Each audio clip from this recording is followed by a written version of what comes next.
प्रिय भक्तों, श्री गणेशाय नमः। भक्तों, आज हम आपके सामने संकटनाशक गणेश चतुर्थी की कथा लेकर उपस्थित हुए हैं। आइए भक्तों, आपको सुनाते हैं ये कथा, जिसके सुनने मात्र से आप सभी भक्तों के सभी कष्टों का निवारण हो जाएगा। आरंभ करते हैं चैत्र कृष्ण गणेश चतुर्थी व्रत कथा, जिसमें कथा है मकरध्वज नामक राजा की कथा। आरंभ करते हैं। पार्वती जी ने पूछा कि हे गणेश जी, चैत्र मास की कृष्ण चतुर्थी को गणेश पूजा कैसे करनी चाहिए? इस दिन भोजन क्या लेना चाहिए? इस मास के देवता का क्या नाम है और उनका पूजन विधान क्या है, वह आप मुझे बताइए। गणेश जी ने कहा कि हे महादेवी, चैत्र कृष्ण चतुर्थी को विकट नाशक गणेश की पूजा करनी चाहिए। सारे दिन व्रती रहकर रात को षोडशोपचार से पूजन करना चाहिए। ब्रह्म भोज के बाद स्वयं व्रती को पंचगौल्य, गौ का गोबर, मूत्र, दूध, दही और घी, इन सभी का पान करना चाहिए। यह संकटनाशक व्रत है। इस दिन शुद्ध घी और बिजोरे नींबू से हवन करने से बांझ स्त्रियां भी पुत्रवती होती है। हे शैलपुत्री, इसका इतिहास बहुत अद्भुत है, जिसके स्मरण मात्र से ही मनुष्य को सिद्धि मिलती है। उसे मैं कहता हूं, ध्यान से सुन। पुराने समय में सतयुग में मकरध्वज नाम के एक राजा हुआ करते थे। वे प्रजापालक थे। उनके राज्य में कोई निर्धन नहीं था। निर्धन धनवान सभी अपने अपने कर्मों का पालन करते थे। प्रजा को चोर डाकुओं आदि का भय नहीं था। सभी लोग उदार, बुद्धिमान, दानी व धर्मपरायण थे। यह सब कुछ होते हुए भी राजा को पुत्र की प्राप्ति नहीं हुई। कुछ समय पश्चात महर्षि याज्ञवल्क्य की कृपा से उनको एक पुत्र की प्राप्ति हुई। राज्य का कार्यभार मंत्री पर छोड़कर राजा अपने पुत्र का पालन पोषण करने लगे। राज्य शासन हाथ में आ जाने से मंत्री धर्मपाल धनवान हो गए। मंत्री के 5 पुत्र हुए।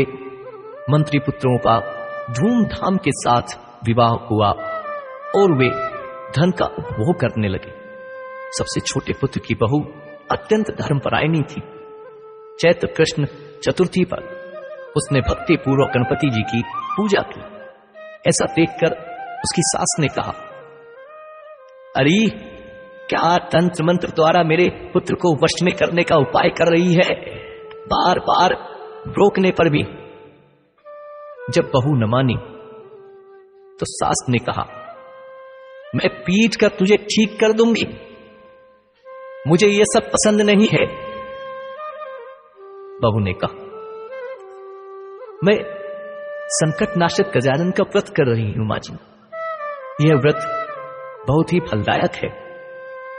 पतोहू की यह बात सुनकर उसने अपने पुत्र से कहा, हे पुत्र, तुम्हारी बहू जादू टोना कर रही है और मेरे कई बार मना करने पर भी वह जिद के कारण नहीं मान रही है।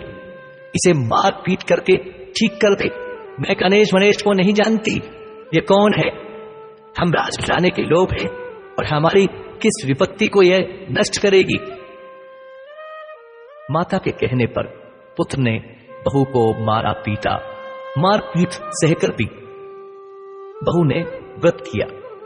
पूजा के बाद उसने गणेश जी से प्रार्थना की, हे गणपति, हे विघ्न विनाशक, मेरे सास ससुर को कोई ऐसा कष्ट दीजिए जिससे उनके मन में आपके प्रति आस्था जागृत हो। भगवान विश्वात्मा गणपति जी ने उसी समय राजकुमार का अपहरण कर मंत्री धर्मपाल के महल में छिपा कर रख दिया। उसके वस्त्राभूषण उतार कर राजमहल में फेंक दिए और स्वयं अदृश्य हो गए। ऐसा देखकर राजा ने अपने पुत्र को शीघ्रता से पुकारा, लेकिन कोई उत्तर नहीं मिला। मंत्री के महल में जाकर उन्होंने पूछा, राजकुमार कहां चला गया? किसने यह बुरा कार्य किया है? और हाय राजकुमार कहां गया? इस तरह मिलाप करने लगे।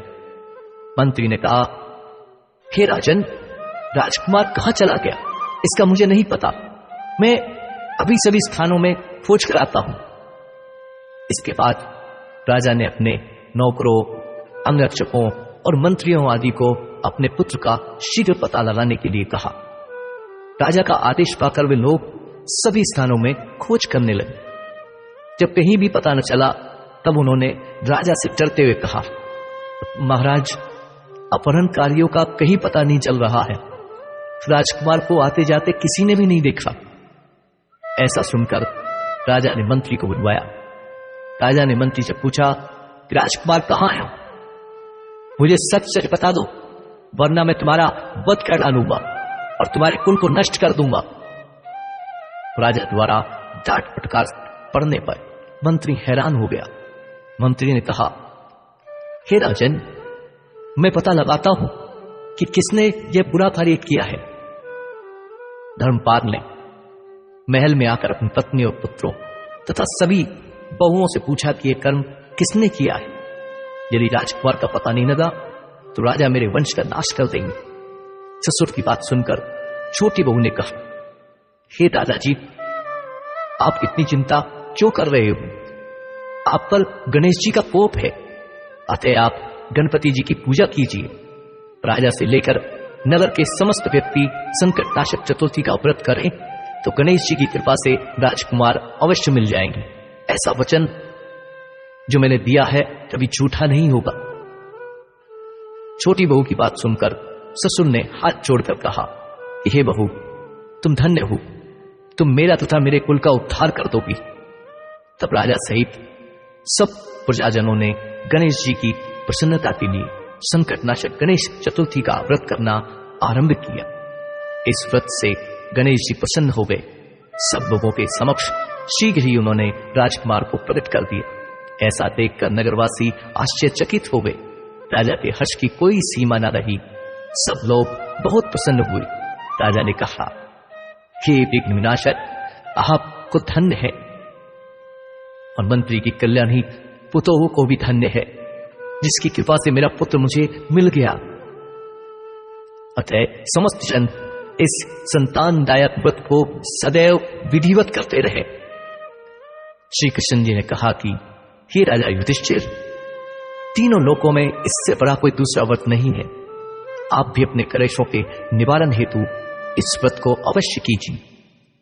श्री कृष्ण जी के मुख से इस कथा को विस्तार पूर्वक सुनकर युधिष्ठिर ने पूर्ण भक्ति भाव सहित चैत्र कृष्ण चतुर्थी का उपवास किया और विघ्न विनाशक की कृपा से अपने खोए हुए राज्य को फिर से प्राप्त कर लिया।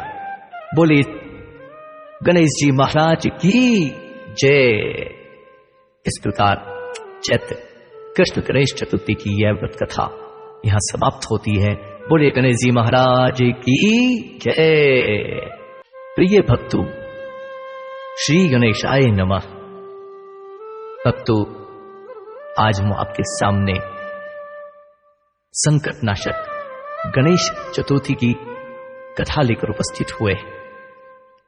आइए भक्तों, आपको सुनाते हैं ये कथा, जिसके सुनने मात्र से आप सभी भक्तों के सभी कष्टों का निवारण हो जाएगा।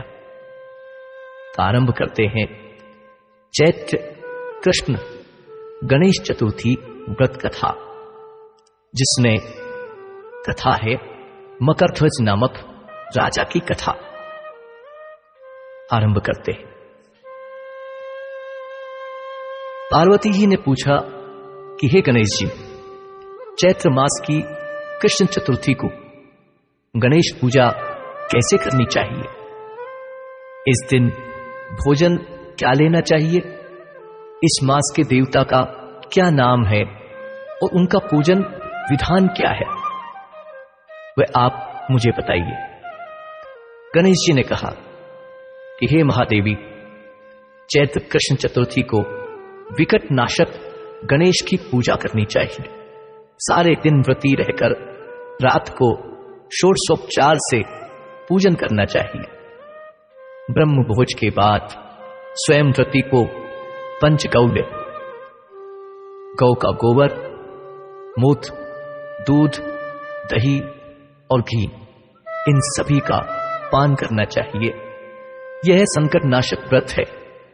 इस दिन शुद्ध घी और बिजोरे नींबू से हवन करने से बांझ स्त्रियां भी पुत्रवती होती है। हे शैलपुत्री, इसका इतिहास बहुत अद्भुत है, जिसके स्मरण मात्र से ही मनुष्य को सिद्धि मिलती है, उसे मैं कहता हूं, ध्यान से सुनो। पुराने समय में सतयुग में मकरध्वज नाम के एक राजा हुआ करते थे। वे प्रजापालक थे। उनके राज्य में कोई निर्धन नहीं था। निर्धन धनवान सभी अपने अपने कर्मों का पालन करते थे। प्रजा को चोर डाकुओं आदि का भय नहीं था। सभी लोग उदार, बुद्धिमान, दानी व धर्मपरायण थे। यह सब कुछ होते हुए भी राजा को पुत्र की प्राप्ति नहीं हुई। कुछ समय पश्चात महर्षि याज्ञवल्क्य की कृपा से उनको एक पुत्र की प्राप्ति हुई। राज्य का कार्यभार मंत्री पर छोड़कर राजा अपने पुत्र का पालन पोषण करने लगे। राज्य शासन हाथ में आ जाने से मंत्री धर्मपाल धनवान हो गए। मंत्री के 5 पुत्र हुए। मंत्री पुत्रों का धूमधाम के साथ विवाह हुआ और वे धन का उपभोग करने लगे। सबसे छोटे पुत्र की बहू अत्यंत धर्मपरायणी थी। चैत्र कृष्ण चतुर्थी पर उसने भक्ति पूर्वक गणपति जी की पूजा की। ऐसा देखकर उसकी सास ने कहा, अरे क्या तंत्र मंत्र द्वारा मेरे पुत्र को वश में करने का उपाय कर रही है, बार बार रोकने पर भी। जब बहू न मानी तो सास ने कहा, मैं पीट कर तुझे ठीक कर दूंगी, मुझे यह सब पसंद नहीं है। बहू ने कहा, मैं संकट नाशक गजानन का व्रत कर रही हूं मां जी। यह व्रत बहुत ही फलदायक है। पतोहू की यह बात सुनकर उसने अपने पुत्र से कहा, हे पुत्र, तुम्हारी बहू जादू टोना कर रही है और मेरे कई बार मना करने पर भी वह जिद के कारण नहीं मान रही है। इसे मार पीट करके ठीक कर दे। मैं गणेश वनेश को नहीं जानती, ये कौन है? हम राजघराने के लोग हैं और हमारी किस विपत्ति को यह नष्ट करेगी? माता के कहने पर पुत्र ने बहू को मारा पीटा। मार पीट सहकर भी बहू ने व्रत किया। पूजा के बाद उसने गणेश जी से प्रार्थना की, हे गणपति, हे विघ्न विनाशक, मेरे सास ससुर को कोई ऐसा कष्ट दीजिए जिससे उनके मन में आपके प्रति आस्था जागृत हो। भगवान विश्वात्मा गणपति जी ने उसी समय राजकुमार का अपहरण कर मंत्री धर्मपाल के महल में छिपा कर रख दिया। उसके वस्त्राभूषण उतार कर राजमहल में फेंक दिए और स्वयं अदृश्य हो गए। ऐसा देखकर राजा ने अपने पुत्र को शीघ्रता से पुकारा, लेकिन कोई उत्तर नहीं मिला। मंत्री के महल में जाकर उन्होंने पूछा, राजकुमार कहां चला गया? किसने यह बुरा कार्य किया है? और हाय राजकुमार कहां गया? इस तरह मिलाप करने लगे। मंत्री ने कहा, हे राजन, राजकुमार कहां चला गया इसका मुझे नहीं पता। मैं अभी सभी स्थानों में खोज कर आता हूं। इसके बाद राजा ने अपने नौकरों, अंगरक्षकों और मंत्रियों आदि को अपने पुत्र का शीघ्र पता लगाने के लिए कहा। राजा का आदेश पाकर वे लोग सभी स्थानों में खोज करने लगे। जब कहीं भी पता न चला तब उन्होंने राजा से डरते हुए कहा, महाराज, अपहरणकारियों का कहीं पता नहीं चल रहा है। राजकुमार को आते जाते किसी ने भी नहीं देखा। ऐसा सुनकर राजा ने मंत्री को बुलवाया। राजा ने मंत्री से पूछा कि राजकुमार कहां है?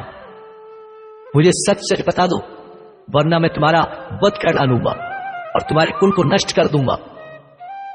राजा द्वारा डांट फटकार पड़ने पर मंत्री हैरान हो गया। मंत्री ने कहा, हे राजन, मैं पता लगाता हूं कि किसने यह बुरा कार्य किया है। धर्मपाल ने महल में आकर अपनी पत्नी और पुत्रों तथा सभी बहुओं से पूछा कि यह कर्म किसने किया है। यदि राजकुमार का पता नहीं लगा तो राजा मेरे वंश का नाश कर देंगे। ससुर की बात सुनकर छोटी बहू ने कहा, हे दादाजी, आप इतनी चिंता क्यों कर रहे हो? आप पर गणेश जी का कोप है, अतः आप गणपति जी की पूजा कीजिए। राजा से लेकर नगर के समस्त व्यक्ति संकटनाशक चतुर्थी का व्रत करें तो गणेश जी की कृपा से राजकुमार अवश्य मिल जाएंगे। ऐसा वचन जो मैंने दिया है कभी झूठा नहीं होगा। छोटी बहू की बात सुनकर ससुर ने हाथ जोड़कर कहा, हे बहू, तुम धन्य हो, तुम मेरा तथा मेरे कुल का उद्धार कर दोगी। तब राजा सहित सब प्रजाजनों ने गणेश जी की प्रसन्नता के लिए संकटनाशक गणेश चतुर्थी का व्रत करना आरंभ किया। इस व्रत से गणेश जी प्रसन्न हो गए। सब लोगों के समक्ष शीघ्र ही उन्होंने राजकुमार को प्रकट कर दिया। ऐसा देखकर नगरवासी आश्चर्यचकित हो गए। राजा के हर्ष की कोई सीमा न रही। सब लोग बहुत प्रसन्न हुए।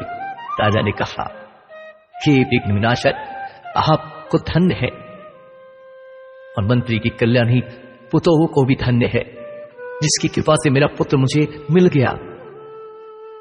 अतः समस्त जन इस संतानदायक व्रत को सदैव विधिवत करते रहे।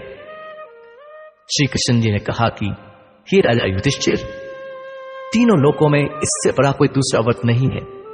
आप भी अपने कलेशों के निवारण हेतु इस व्रत को अवश्य कीजिए। श्री कृष्ण जी के मुख से इस कथा को विस्तार पूर्वक सुनकर युधिष्ठिर ने पूर्ण भक्ति भाव से चैत्र कृष्ण चतुर्थी का उपवास किया और विघ्न विनाशक की कृपा से अपने खोए हुए राज्य को फिर से प्राप्त कर लिया। बोले गणेश जी महाराज की जय। इस प्रकार चैत्र कृष्ण गणेश चतुर्थी की यह व्रत कथा यहां समाप्त होती है। बोले गणेश जी महाराज की जय।